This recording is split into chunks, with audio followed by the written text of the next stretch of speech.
celle-là, là. Je réacte à cette vidéo-là. J'ai enquêté sur la prise d'otage que YouTube a oublié. Au pire, frérot, est-ce que tu peux réacter à une autre vidéo? Ouais. La vidéo de Micode. La fabrique à idiots. Ah, ce qui parlait bien. Ah non, j'ai regardé celle-là et après peut-être un autre jour, j'ai regardé celle-là. Ouais, je vais réact, mon frère. Vas-y, frérot. Vas-y, bon appétit, mange bien, merci à toi aussi, mon frère. Salam. Ouais, salam, t'inquiète, mon frère. Bisous. Les frères, ça part en petit react. On réacte à la vidéo où j'ai enquêté sur la prise d'otage que YouTube veut oublier. Alors, je sais pas du tout de quoi ça parle. Je me suis pas spoil, juste je sais qu'on m'a beaucoup recommandé cette vidéo-là. Et je crois qu'elle parle de Cyprien Gaming. Déjà, ça, c'est Paris, ça. Je reconnais Belize. Voicecom. Tu me demandes de réact au Voicecom, frérot? Putain, j'ai kiffé quand Shiwa il a dit bonjour. Frérot, c'est. En fait, c'est dur à réacter à des Voicecom, je trouve. Allez, c'est parti. Une prise d'otage a éclaté dans des bureaux que tout le monde connaît. Prise d'otage en cours Attends, quoi, une vraie prise d'otage? Attends, quoi, what the heck? à Paris, au niveau du 45 rue des Petites Écuries. Rue des Petites Écuries, c'est la rue où se trouvait le studio Cyprien Gaming. Une attaque sur des youtubeurs que tout le monde suit. Il voulait choper un de ces gros youtubeurs pour faire une énorme dinguerie, quoi. Il voulait négocier en disant « Moi, je vous rends Cyprien si vous accédez à mes requêtes. » Tout a démarré. Attends, il y avait qui? Il voulait négocier. Il y avait Natou, Squeezie. Lui, c'est qui déjà? Lui, c'est John Rachid. Lui, c'est Monsieur Tavo, lui. C'est Norman. Et Cyprien. En disant Et Kevin Tran. « Moi, je vous rends Cyprien si vous accédez à mes requêtes. » Tout a démarré de là. Attends, mais il y a vraiment une prise de... Et pourtant, Oh cette histoire, wesh. personne n'en a entendu parler. Mais attends, mais voilà, j'ai jamais entendu parler de ça. Qui a attaqué la plus grosse agence de youtubeurs et personne s'y intéresse. Les premières négociations à l'assaut final, tout a été filmé. On n'arrivera pas à le raisonner, donc il faut provoquer l'assaut. Chaque minute passée, chaque mot échangé avec le preneur d'otage a été enregistré. Et à ce moment-là, il nous dit, si tes collègues ne reculent pas, je coupe l'oreille d'un otage, ça va finir comme ça.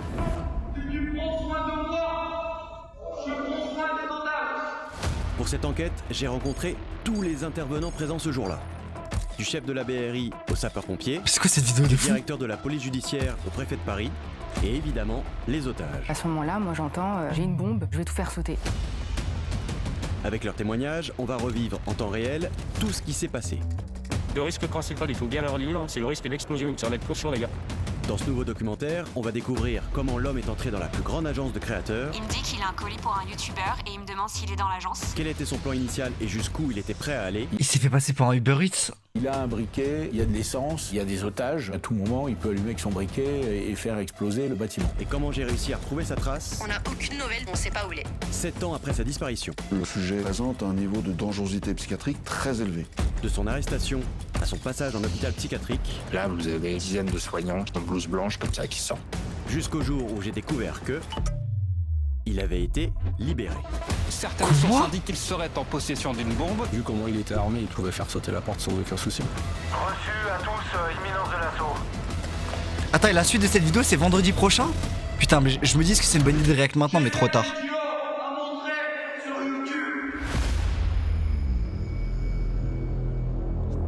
Wow. Attends, Bax, mets un titre de fou furieux. Tu mets on react. Tu mets un titre de fou, frérot. Et mets Just Chatting. Mais attends, mes frères, ce mec-là, il voulait juste. Attends, l'épisode 2 sort vendredi prochain, le 30. Ok. Dans 5 jours, ok.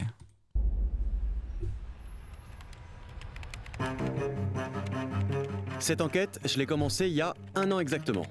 Et entre les déplacements, le tournage des reconstitutions, les graphismes, le montage, bref, toute la production du documentaire, ça m'a pris beaucoup de temps, beaucoup d'énergie et évidemment beaucoup de moyens. À chaque fois que j'ai utilisé cette carte en tournage ou pour mes recherches, on m'a demandé d'où elle sortait. Et comme la réponse, c'est ma banque partenaire depuis Bon, plusieurs je vais années skip le truc, mais en fait, moi, je me demandais, ça serait quoi, vous, votre opinion sur une OP genre Revolut ou Trade Republic ou les cartes comme ça, tu vois, ou Boursobank? Vous trouvez ça bizarre ou ça va?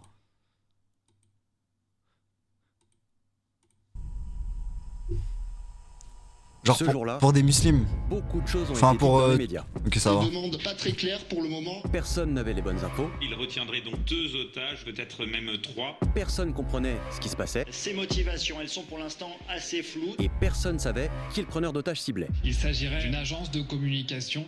7 ans plus tard, je peux maintenant tout vous dévoiler. Dans mes recherches, en plus des témoignages des autorités, des voisins de l'immeuble et des journalistes sur place, j'ai pu récupérer les images de l'assaut et l'enregistrement audio du preneur d'otage pour vous raconter cette fameuse journée du 12 juin 2018. Et ce documentaire, je l'ai structuré en 3 épisodes. C'est combien de vues? Ah, Dans c'est cette 3 épisodes, donc faudra attendre l'épisode 3. Ok, 1 million de vues en 2 jours. Première partie, on va voir qui était dans les studios et comment le preneur d'otages a réussi à s'y infiltrer. C'est comme un individu qui a quand même identifié l'endroit où Cyprien faisait ses enregistrements. Avant de comprendre pourquoi la BRI et les sapeurs-pompiers ont dû préparer un plan d'assaut en urgence. Un ou plusieurs assaillants peuvent être cachés. Mais avant d'en arriver là, on va revenir un peu en arrière et se demander pourquoi le preneur d'otages a décidé d'attaquer cette agence. Selon 2 informations, l'homme est entré dans les locaux de Mixicom. Le premier projet avec Mixicom, c'était Cyprien Gaming. Bonjour Internet, ça va Squeezie? Ça va. High five de dos. Mixicom, en 2018, c'est l'agence de tous les plus gros créateurs sur YouTube. Comme Cyprien, Squeezie, Norman, Natou, John Rachid ou encore Le Rire Jaune. Mixicom, ça a été racheté, je crois. Des partenariats et à produire leurs vidéos en leur proposant notamment leurs studios qui sont situés à Paris dans le 10e arrondissement. Au niveau du 45 rue des Petites Écuries. Rue des Petites Écuries. C'est la rue où se trouvait le studio Cyprien Gaming. Et on est resté ici 2 ans et demi quand même. Ça va être le premier studio créé dans Mixicom, avant de mettre pas très loin celui de Cyprien, qui était en fait collé à celui de Norman. Encore à côté, le studio du show jaune de Kevin, avec en face celui de John Rachid, et le plateau du Latte Show avec Natou, pas loin. En fait, c'est un décor, autour il n'y a absolument rien.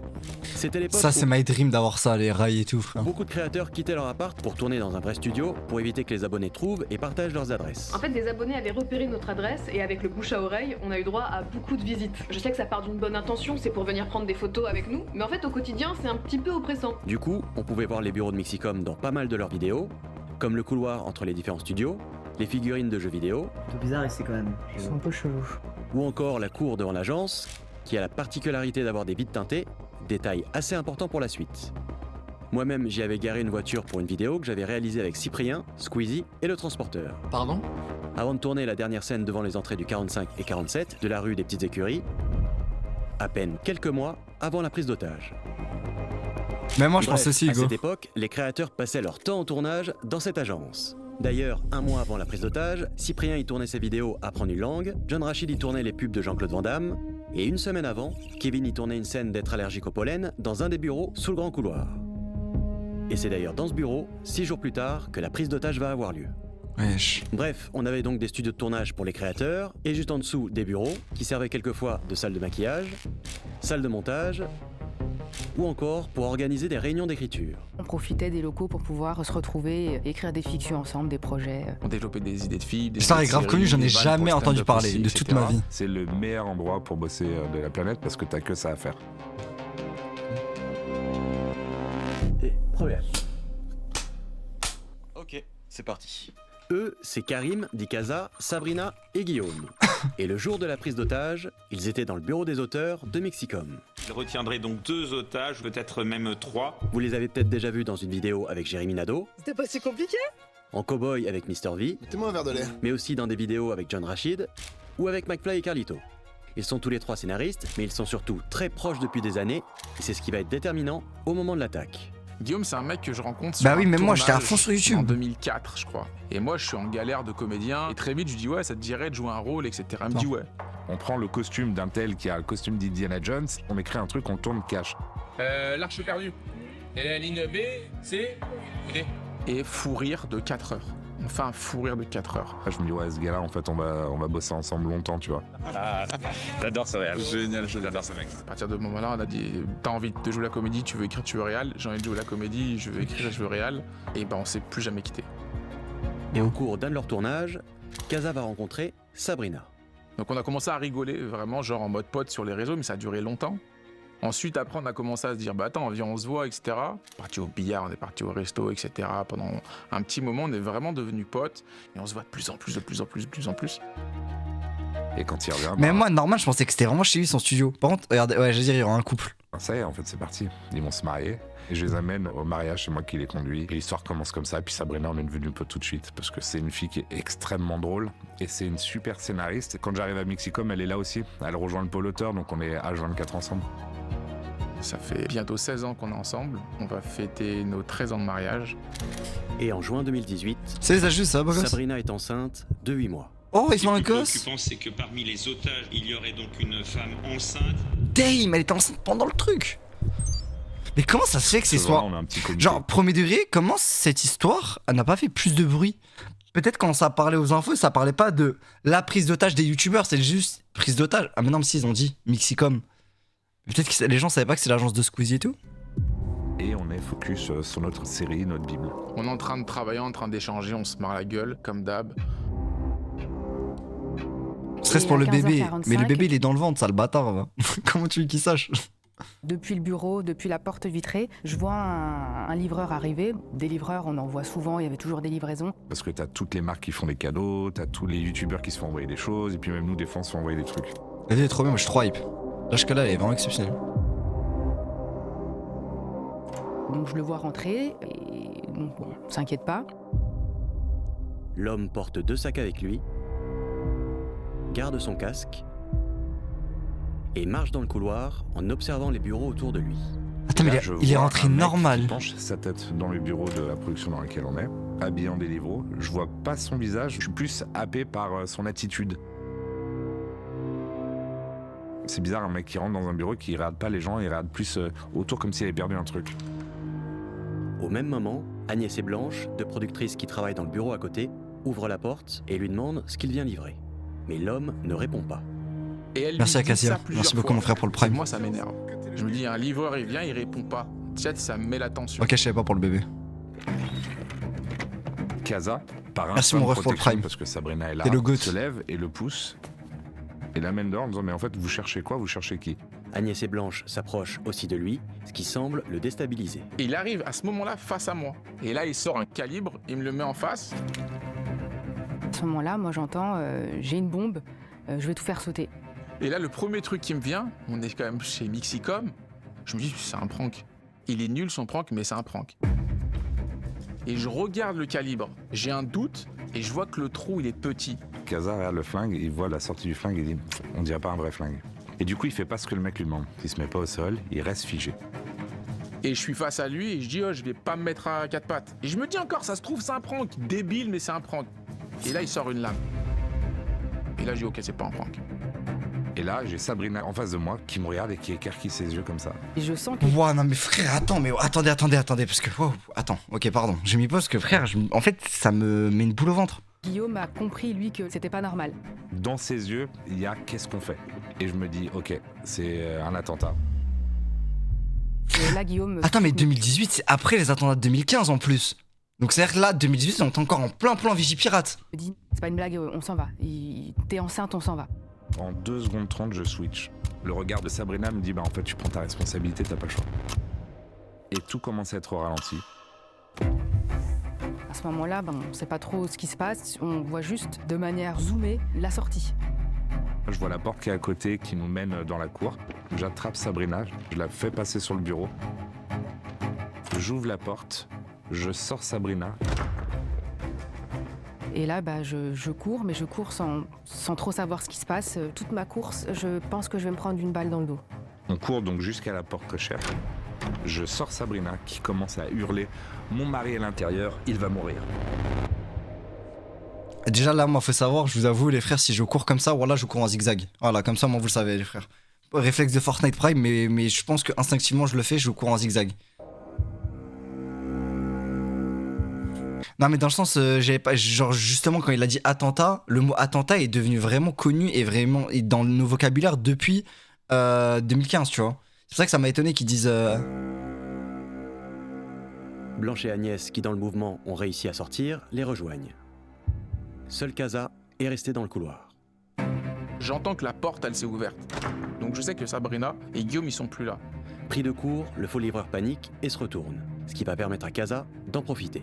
Je me dis, je vais pas aller dans le bureau, parce que potentiellement, il peut voir Sabrina et Guillaume partir ou je sais pas quoi. Wesh, le je vais bon. dans le studio qui est en face. Wesh, c'est un baiser ou quoi, frère? Casa entre dans un des studios de tournage et se couche au sol pour pas se faire tirer dessus. Et je me dis, bon, bah s'il a un couteau, c'est sûrement un vrai calibre. L'homme tente de forcer la porte, mais finit par abandonner. Casa se retrouve enfermé, et à l'extérieur, Sabrina n'arrive pas à se calmer. Je sais pas ce qui se passe, j'ai abandonné mon mari à l'intérieur parce qu'il m'a pas suivi.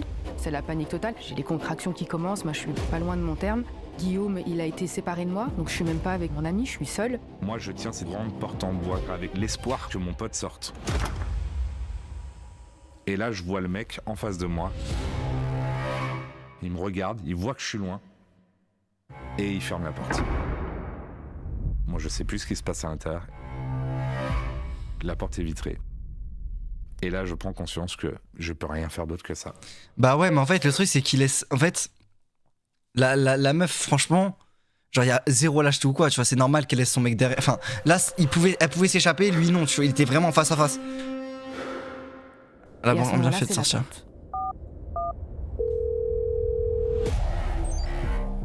À 15h46, une des productrices appelle le 17. 17 police secours, je vous écoute. Très vite, la vidéo est tellement bien montée. Et chercher la patrouille la plus proche. Elle est enceinte, ouais. Très rapidement, le PC Radio lance un appel d'urgence et demande aux équipages les plus proches de se signaler. Une caméra de verbalisation filme la rue, mais rien n'indique une prise d'otage. Et à quelques rues, 2 policiers municipaux à vélo répondent à l'appel et sont envoyés à l'adresse pour comprendre ce qu'il se passe. Ça m'envoie des cyclistes. Voilà, ça m'envoie des cyclistes, frère. Casa est toujours enfermé. S'il te plaît. Cherche une solution pour sortir. Ça m'envoie Roulette Rider.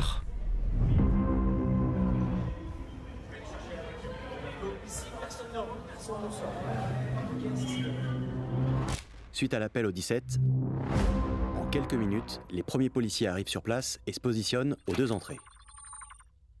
La prise d'otage est confirmée. Les renforts spécialistes. Mais en fait, juste je me dis, est-ce que j'ai vraiment vu un mec en Bermuda là, avec le short de John Cena? Mais je crois que j'ai rêvé. Tu te fous de ma gueule, frère. Est confirmé. Les renforts spécialisés et les secours sont très vite appelés. Comment ça devait être stressant. Tous les acteurs policiers vont être appelés très rapidement, vont pouvoir se rendre sur place. Les autorités de la police judiciaire sont également appelées. La vidéo est exceptionnelle. Les Paris sont également avisés. Le préfet, bien évidemment, parce que ça se passe à Paris, est immédiatement avisé. Et très vite apparaît la nécessité d'envoyer un moyen spécialisé d'intervention. Et le moyen spécialisé d'intervention à Paris, c'est la BRI. La BRI, c'est la Brigade de recherche et d'intervention. C'est une unité d'élite de la police judiciaire pour lutter contre le grand banditisme, les prises d'otages et plus récemment contre le terrorisme. L'assaut a été donné par les hommes de la BRI. Le 13 novembre 2015, c'est la BRI dirigée par Christophe Molmy qui a lancé l'assaut final au Bataclan. Et ce 12 juin 2018, c'est aussi lui qui va diriger l'opération d'intervention au 45 rue des Petites Écuries.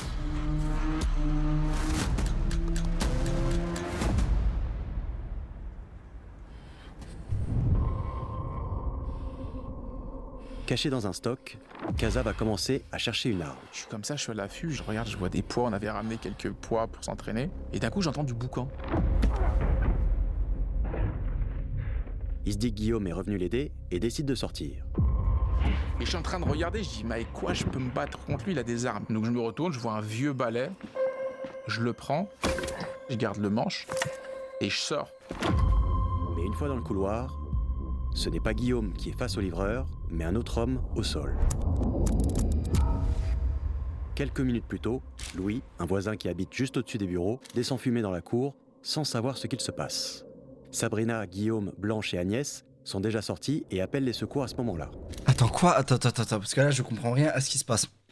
Donc ça veut dire que lui, il a laissé partir les 2 meufs qui étaient... Attendez. Donc là, il pousse la personne, il s'enferme, et les 2 ont fui.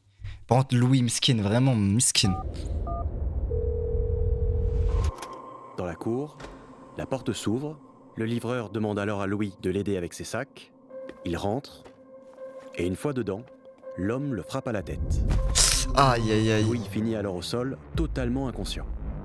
Et c'est là que Casa arrive avec son balai. Lui, il est au sol, KO. Et il y a le gars avec la lame levée. Et il va se manger un coup de lame. Donc j'ai le balai et je cours en l'insultant.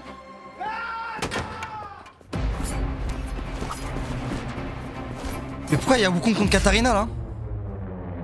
Là je suis face à lui, il recule, je lui jette dans le casque.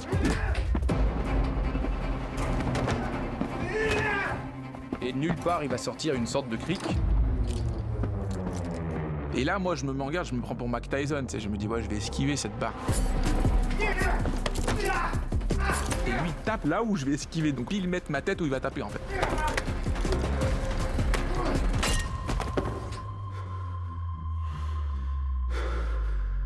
Donc là, je suis un peu KO, je sais pas ce qui se passe, et il est en train de m'arroser. Et ça pue l'essence. Et donc je vois il m'arrose, donc je me lève, ça me donne encore un plus de jus, je recule, je vais dans le bureau, et là il cherche son briquet. Il le sort. Mon cœur il bat à 2000. C'est simple, avec tout l'essence qui m'a arrosé, il fait une étincelle, j'ai une banane flambée. Mais contre espèce d'armoire en bois qu'il y avait. Je me pousse contre l'armoire et je pousse de toutes mes forces. Il glisse vers lui, le briquet il tombe. Là il est par terre donc je fonce vers la porte.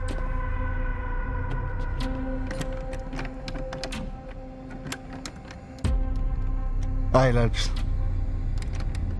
Et moi je vois le loquet du haut et le loquet du bas.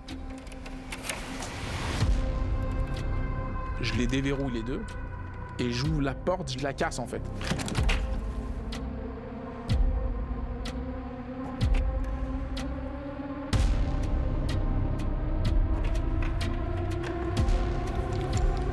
Et là, j'entends une énorme détonation.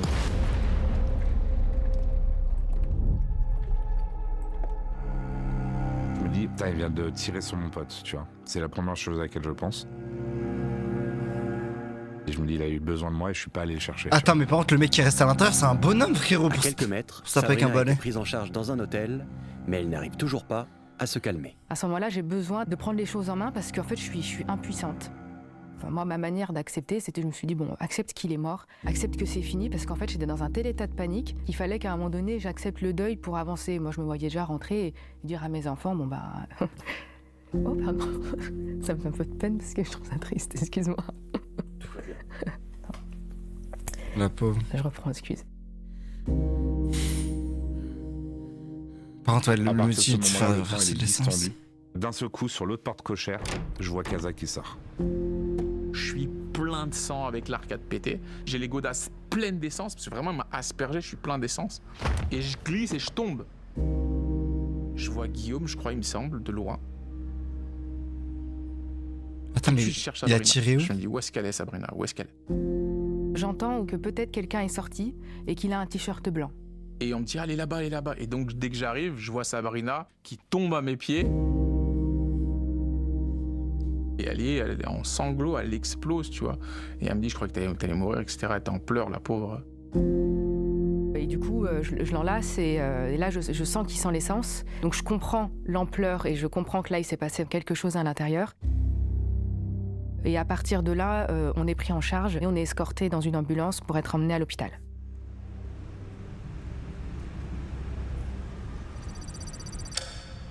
Par contre, on est vraiment sur le pire preneur d'otages qui existe, hein, pour rappel. On est vraiment sur le mec où il a beaucoup d'items. En fait, c'est un peu Toji, tu vois. Il a un gun, il a un criquet, il a un... Mais frérot, il pue sa mère. Ouais, j'enverrai le lien à la fin, t'inquiète, Arrive sur Benzen. place et va installer son poste de commandement dans l'hôtel Paradis où se sont réfugiés ceux qui ont réussi à sortir quelques minutes plus tôt. Ce qui est important dans ce genre d'opération, si vous voulez, c'est faire d'abord le point lorsqu'on arrive pour avoir toutes les informations utiles. Dans ces conditions-là, on monte un plan et on regarde où se trouve l'endroit de manière à cerner le bâtiment Respecte et aussi la topographie des lieux. Depuis la cave de l'hôtel, un officier de renseignement va alors parler avec les témoins pour recueillir le maximum d'informations. Moi et Kaza, on fait le plan de dessus. On lui dessine le plus détaillé possible tout ce qu'on connaît de Mixicom. Ce qu'on a besoin, c'est des plans, c'est la description des lieux à l'intérieur, s'il y a des armes, comment se conduit le preneur d'otages, comment il est habillé, des choses qui vont être utiles sur l'intervention, parce que l'intervention en elle-même ne dure que quelques minutes. Hein. Putain, Le le premier oui plan est miskin. dessiné et la BRI est vite confrontée à un problème. Toutes les vitres extérieures dans la cour sont teintées. Et les vitres empêchaient de voir à l'intérieur, ce qui rendait délicat l'intervention, puisqu'on pouvait nous voir sans qu'on voit les personnes qui se trouvaient à l'intérieur. Donc en termes de surprise, c'était pas évident. Ça date de Depuis la quand? cour, Ça date de 2018, cette histoire. Personne ne sait ce qui se passe à l'intérieur. Dehors, la BRI encercle le bâtiment. Et dedans, le preneur d'otages menotte Louis, genou au sol. Skin Louis. Avant de l'asperger lui aussi d'essence.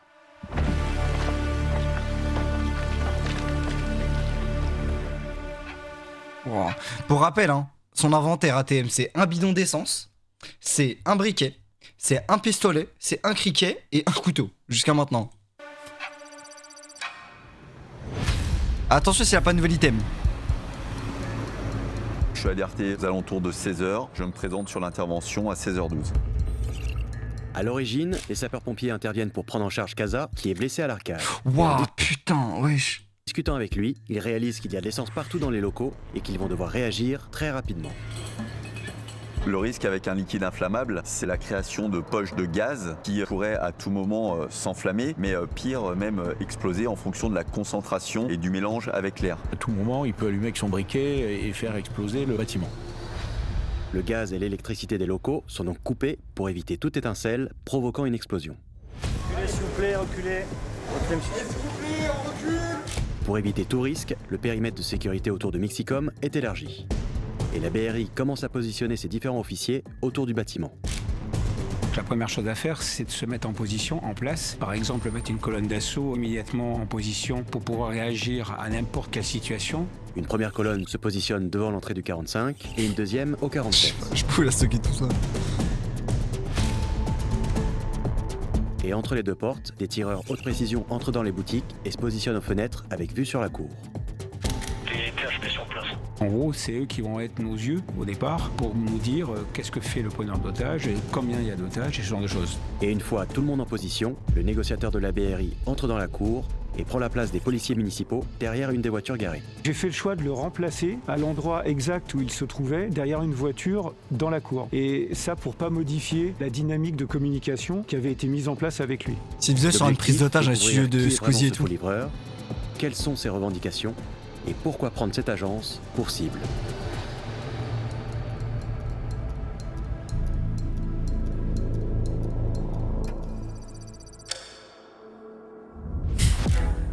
Quand on arrive sur place, on ne peut pas envisager délibérément un assaut sans se donner la chance d'une négociation. Dans ce type de situation, la négociation se fait toujours en équipe. Un négociateur de contact, celui qui parle avec le forcené. À côté de lui, un négociateur de soutien qui analyse, conseille et surveille l'état émotionnel du preneur d'otage. Et une psychologue qui évalue sa dangerosité en analysant son comportement et sa personnalité. Et le 12 juin 2018, c'est Nicolas qui va être en contact direct avec le preneur d'otage.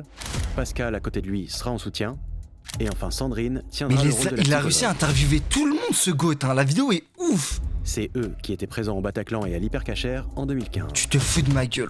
Aujourd'hui, les preneurs d'otages se sont acculturés à demander à parler avec un négociateur parce qu'ils savent que leur point de contact, ça va être le négociateur. Et dès les premiers échanges, le faux livreur va demander à se faire appeler par le prénom Chris. Et le négociateur va essayer de l'apaiser pour comprendre ce qu'il veut. Il a les vocaux. Je t'écoute. La personne, à chaque fois, elle a besoin de verbaliser. Donc on doit être très dans l'écoute. Donc on laisse la personne s'exprimer, ce qui a pour but de faire baisser la tension et de faire baisser l'agressivité. Mais petit à petit, il va poser des questions de plus en plus bizarres. Oui. Qui a vendu le Christ? Ouais, tu sais, je suis un chrétien, mais je suis pas pratiquement là. C'est Judas, oui. Judas, il a vendu le Christ. Et plus la discussion avance, plus le preneur d'otage va devenir agressif. Si tu prends soin de moi, je prends soin des otages. Écoute, on est vraiment là pour t'aider. C'est dingue, Shikers. On est là pour toi, pour t'aider. Je comprends pas pourquoi au départ il insiste pour communiquer avec... En gros, le négociateur, lui, son but, c'est que ça devienne pas juste une marée sanglante. Le négociateur, c'est une étape dans la prise d'otage où, étape 1, la personne peut se rendre en lâchant les otages. C'est c'est idéaliste, mais ça peut arriver. Étape 2, il peut faire en sorte de pousser le preneur d'otage à l'erreur. En fait, il peut faire pas mal de trucs, le négociateur. C'est trop important. Moi, dans la cour. Parce qu'au départ, il veut que je reste dans la cour et que je continue à communiquer avec lui. Au bout de quelques minutes, il aperçoit les snipers aux fenêtres et s'énerve de plus en plus. Regarde en haut, il y a le sniper. Regarde en haut. Ouais, je l'avais parlé, chef. Il m'énerve. Et à ce moment-là, il nous dit, si tes collègues ne reculent pas, je coupe l'oreille d'un otage, ça va finir comme ça.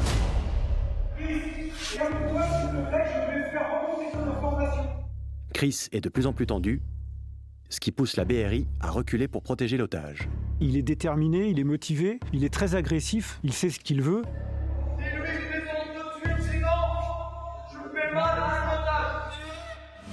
Les tireurs haute précision s'écartent alors des fenêtres et le négociateur propose de continuer à discuter au téléphone. Je lui ai demandé de me communiquer un Oui, numéro qu'il se de rende téléphone, soi-même, c'est ça qu'il m'a que... donné. Ouais, Et oui. juste avant de couper le contact, il m'a dit « Moi, je suis un soldat de la République islamique d'Iran. Il va falloir que tu retiennes quelque chose avant de me rappeler au téléphone. J'ai cette vidéo à montrer aux enfants du monde entier sur YouTube. » C'est à ce moment précis qu'on commence à comprendre pourquoi il est entré dans Mixicom. Il a encore des otages, ouais. Diffuser ses vidéos de propagande. Il a un Dans otage ces là. vidéos-là, des revendications assez particulières. Et en remontant son numéro de téléphone, la BRI va découvrir sa véritable identité et comprendre que c'est pas la première fois que la police a affaire à lui. Le négociateur rentre dans l'hôtel pour continuer la discussion au téléphone. On réquisitionne une chambre d'hôtel où le groupe négociation se met en place. La BRI lance le profilage du forcené et une nouvelle question se pose. Est-ce que c'est terroriste ou pas? C'est la première question qu'on a.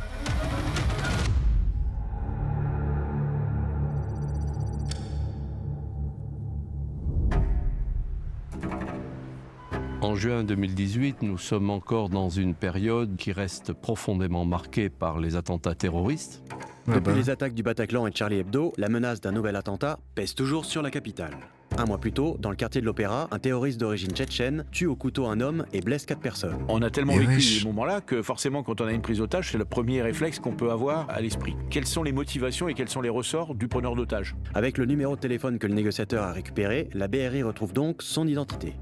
Et contrairement à ce qu'il a dit au négociateur dans la cour, Chris n'est pas son vrai prénom. Il est né en 91 et a donc 26 ans. Et son domicile n'est pas connu par la police. Wesh, ah ça c'est... Donc on essaye d'avoir des éléments auprès de la famille, auprès des proches, des voisins. On interroge différents fichiers pour... Payton, je te batte. Payton, va te faire enculer, frérot, comme ça. J'ai envie de faire une prise d'otage juste pour que nos histoires me demandent un surnom et je lui dis Neymar Uchiwa Skywalker, frérot. C'est quoi ce rêve de con, là? De cribler la personne, de mettre à jour sa personnalité. Ça doit nous aider à avoir un profilage finalement de l'individu, savoir s'il est connu, d'où il vient, et en fonction de ses antécédents, de déterminer si on a déjà un profil qui peut présenter des signes de radicalisation. La police va avoir accès à plein d'informations sur le preneur d'otage, comme son profil médical, son profil psychologique s'il en a un, et surtout un accès à son dossier pénal pour voir s'il a des antécédents judiciaires. Et un an plus tôt, en 2017, il découvre qu'il a déjà été arrêté pour avoir brûlé un camion pendant les émeutes de Bobigny, dénonçant les violences policières dans l'affaire Théo.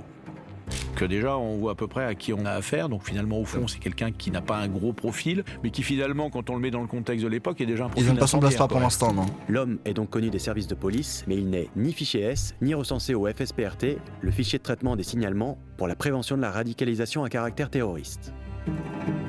Mais je sais pas pourquoi le mec a donné son numéro. Elle n'est pas claire pour la BRI. Peut-être pour envoyer des messages. Se prétend soldat de la République islamique d'Iran et veut se faire passer pour un terroriste. Mais au téléphone, ses revendications vont avoir de moins en moins de sens. Les premiers éléments qu'on avait de son discours nous ont assez inquiétés, dans le sens où il était assez décousu et il semblait pas très cohérent. Il est presque 17h, bienvenue si vous nous rejoignez. On commence par cette toute dernière information. Un forcené est retranché dans une entreprise du 10e arrondissement de Paris. Prise d'otage serait en cours rue des Petites Écuries. Une information évidemment à prendre avec beaucoup de précaution. Un homme serait actuellement retranché dans le 10e arrondissement. À partir de 17h, les premières chaînes de télé commencent à relayer l'information et les premiers médias communiquent sur la prise d'otage. On en vient maintenant à ce qui se passe en ce moment dans le 10e arrondissement de Paris. Un forcené est retranché actuellement. Nous sommes en direct sur Brut, sur Facebook Live, à proximité donc de la rue des Petites Écuries dans le 10e arrondissement de Paris.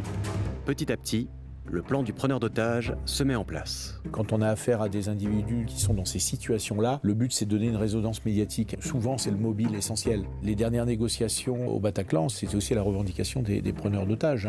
Dans le dernier corridor, c'était d'avoir les médias. Il est venu avec de l'essence, parce qu'il a aspergé Casa avant qu'il puisse s'enfuir. Donc quand il a séquestré ce voisin, il avait déjà une méthode qui était prête. Tu viens pas dans un établissement avec de l'essence comme ça, surtout quand tu viens faire une prise d'otage, tu vois. Parce qu'on rentre pas chez Mexicom par hasard. C'était une petite société cachée dans une cour intérieure, derrière Mais comment il l'a trouvé? Pour moi, il savait exactement où il allait. Ce gars-là, il voulait simplement choper un de ces gros youtubeurs et le filmer en direct sur sa chaîne pour faire une énorme dinguerie, quoi. Oh, Dame, ok, ouais. Donc en gros, pour eux, son plan initial, c'était attraper genre un Norman ou un Squeezie ou je sais pas quoi et le faire cramer en vidéo, genre. Mon Dieu. Une fois dans l'hôtel, le négociateur appelle donc le preneur d'otage Voilà, sur son téléphone. c'est pour ça le numéro, ok. Et la conversation avec lui va devenir de plus en plus bizarre.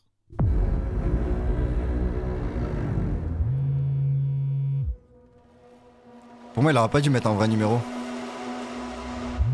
On recommence la vidéo, je t'ai pas là, bien sûr, frérot. Bien sûr, bien sûr.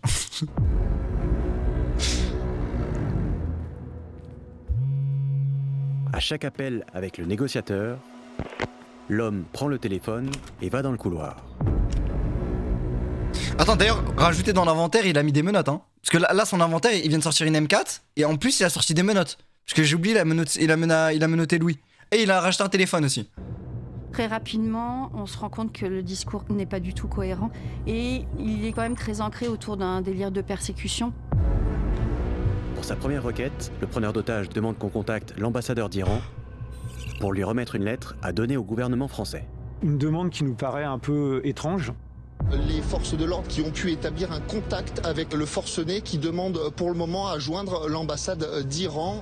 Il dit vouloir remettre une lettre à cet ambassadeur pour que cette lettre soit remise au gouvernement français. Et peu à peu, ces revendications vont prendre une direction étrange. Il est dans un délire de complot juif. Il nous explique que de toute façon, tout ce qui arrive, c'est de la faute des juifs. Mais comment on en arrive Merci Bilal. Mais comment on en arrive aux juifs dans cette histoire? Je comprends pas. Genre, à quel moment, comment on passe de tout ça à c'est la faute des juifs? Merci beaucoup Bilal, merci mon ami, merci mon frère. Mais est-ce que tu peux m'expliquer, frérot? Comment on en arrive là? Il a fait littéralement, il a parlé du christianisme, il a parlé de l'islam, et là il parle des juifs.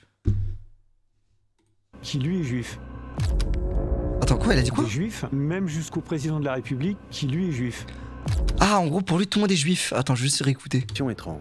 Il est dans un délire de complot juif. Il nous explique que de toute façon, tout ce qui arrive, c'est de la faute des juifs, même jusqu'au président de la République, qui lui est juif. Il va alors commencer à mélanger plusieurs théories et devenir de plus en plus incohérent. Au fil des appels, il est dans un délire absolu, un délire paranoïaque. Il nous parle d'affaires avec Ziad, Théo, l'affaire de Nordal Lelandais avec la petite Maëlys. On a le sentiment qu'il vient réparer une injustice, mais avec des idées qui ne sont pas du tout ancrées dans la réalité. Nous, ça commence aussi à nous inquiéter parce qu'il n'y a rien de construit dans sa manière de s'exprimer et dans ses idées. Il va alors expliquer que le monde est contrôlé par une élite en listant plusieurs détails cachés dans les médias et au cinéma pour le prouver. Salut Mora. Par exemple, attends, pour lui... Ouais, attends, je te fais un partage, je réactionne une vidéo. Bon, je suis sur la fin là. Ok. Tiens. Comme ça, là c'est une vidéo grave sérieuse. L'affiche de La Planète des Singes, sortie quelques mois plus tôt, l'actrice blonde en arrière-plan, c'est en réalité la petite Maëlys, tuée par Nordal Lelandais. Il est fou. Ça, c'est un grand thème, l'idée qu'une organisation secrète s'amuserait, en fait, à laisser des signes de leur présence, des traces, pour pouvoir communiquer entre eux ou pour marquer leur territoire, leur domination. Mais c'est quoi le rapport avec les juifs? Il y a une grande méfiance aussi de sa part. Il a le sentiment qu'on veut toujours le manipuler. On est vraiment face à une personne qui a des troubles psychiatriques importants. Et du coup, on voit que la négociation n'a pas de prise.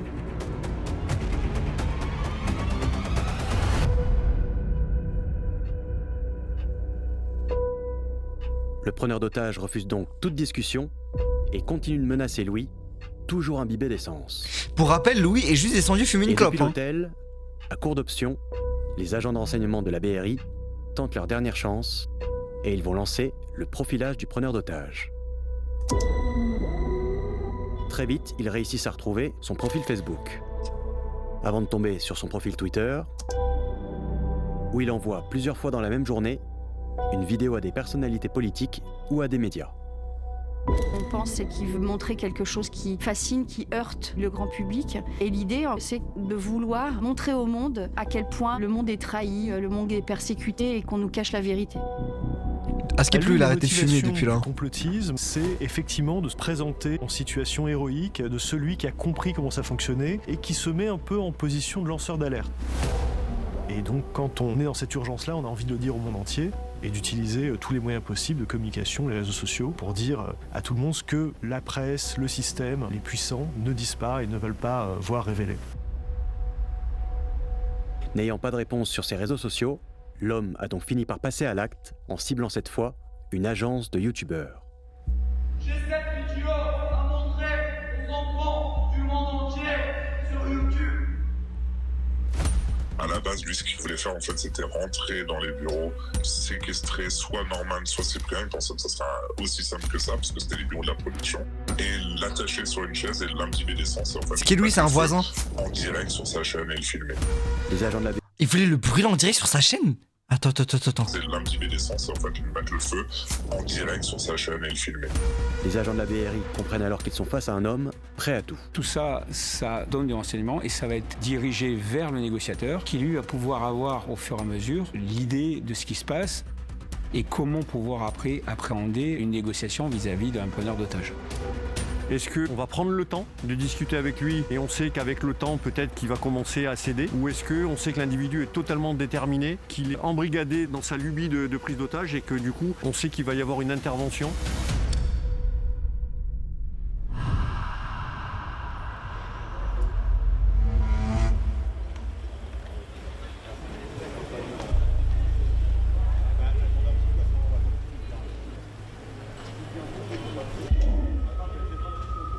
Avec tous ces renseignements, les négociateurs vont discuter avec la psychologue de la BRI aussi présente dans la chambre, et ce qu'elle détecte va tout changer. Au fil de ces appels, on a compris qu'il y avait une pathologie assez lourde et que la psychologue nous parle de paranoïa. Ce qu'on appelle schizophrène paranoïde, c'est-à-dire qu'il y a un délire de persécution, mais qu'il y a une incohérence dans la pensée. On voit qu'il passe vraiment du coq à l'âne, qu'il n'y a aucune possibilité d'avoir un discours construit. Dès les premiers échanges. Et en fait, moi, ce qui me fait peur, c'est que récemment, il y a Anne Mathieu qui avait arrêté de stream pendant longtemps. Et la raison, elle a dit, ouais, c'est juste que parce qu'il était en danger, tu vois. Et je me dis, ça se trouve, à tout le monde, c'est un cas comme ça, tu vois. Elle comprend qu'il y a un souci. On entend que parfois, il est assez calme, et puis tout d'un coup, il y a un état émotionnel très fort. Il passe d'une émotion à une autre très rapidement. Donc ça veut dire qu'il n'y a pas de stabilité, pas de contenance possible. C'est très compliqué de négocier avec quelqu'un de paranoïaque puisque tout ce que vous dites est interprété. Et c'est ça qui rend compliqué la négociation. La piste terroriste est définitivement écartée. L'homme n'est pas un fanatique, mais un déséquilibré. C'est des revendications effectivement islamistes, mais qui n'en ont ni queue ni tête. Et donc rapidement, on comprend que cet individu est quelqu'un qui est déséquilibré. Un élément qui semble se confirmer, c'est qu'il n'y a pas de dimension terroriste. Et à ce stade, eh bien, la piste terroriste est écartée pour cette prise d'otage. Pour l'instant, je pense qu'il faut attendre de voir ce qui se passe parce que ça peut être simplement un déséquilibré mental.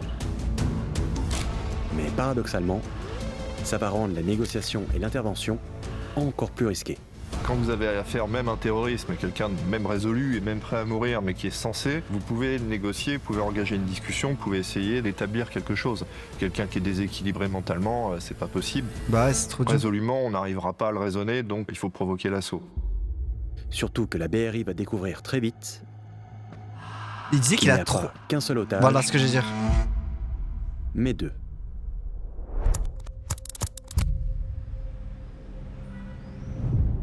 À 15h45, quand le faux livreur marche dans le couloir, il passe à côté de plusieurs bureaux. Celui d'Agnès et Blanche, les deux productrices qu'on a vues plus tôt, mais aussi celui de Tiffany, en plein montage d'une vidéo à ce moment-là. À cette époque, la porte du bureau est souvent fermée pour travailler dans le calme.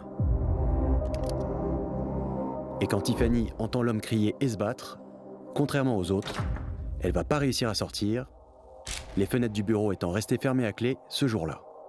La pauvre. Cachée derrière un meuble, elle va réussir à contacter son copain et avec ses indications, elle va avoir sans le vouloir un rôle clé pendant cette prise d'otage. Là, c'est une source de renseignement inestimable. Cette personne peut nous donner du renseignement pour nous dire où se trouve le preneur d'otage, quelle est la situation à l'intérieur, tout en essayant de garder à l'esprit qu'il faut qu'elle ne prenne pas de risques. Le preneur d'otage n'ayant pas ouvert son bureau, il ignore qu'elle est là, à quelques mètres de lui. Le preneur d'otage, on n'en avait pas conscience, mais ça faisait en réalité 2 otages potentiels. À ce moment-là, pour réussir leur plan d'extraction, Sa présence dans les locaux doit absolument rester secrète. S'il est branché sur des chaînes d'information à la télé et que là aussi la présence des médias donne trop Ah oui, faut pas d'informations poucave preneur aux d'otage, médias, ça ouais. peut induire chez lui une réaction qui n'était peut-être pas celle prévue initialement. C'est simple, si l'information fuite dans les médias et que le preneur d'otage la prend, elle court un énorme risque. Parce qu'il va la chercher en gros. Ouais. Cette dernière information, un homme serait actuellement retranché. Il retiendrait 2 otages. Pour l'instant, donc, nous avons confirmation qu'il retient 2 personnes. Mais c'était pas toi dans les locaux? 2 personnes en Ta otage gueule, au niveau du 45. Attends, mais écoute, ça a quand même leak l'info. Attends, wesh. Oh, à la fois, elle a leak.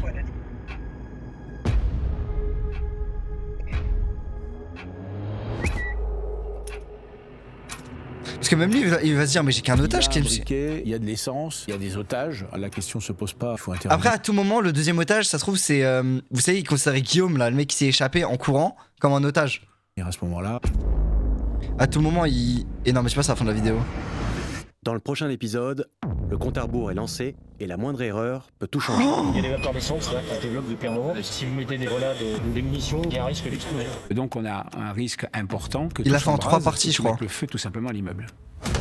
La moindre étincelle peut tout faire exploser. Le preneur d'otage va devenir de plus en plus agressif. Et ça va obliger la BRI à déclencher en urgence l'assaut final. Ils avaient quand même face à eux 2 personnes qui étaient menacées de mort, donc j'ai donné l'ordre de passer à l'assaut. Ouais, ça a attaqué au jet d'eau sous hydrocanon, frère. Oh non, la vidéo elle est dingue. Je vous envoie la vidéo, les frères. Je vous envoie la vidéo à les faves, mais wow, elle est exceptionnelle.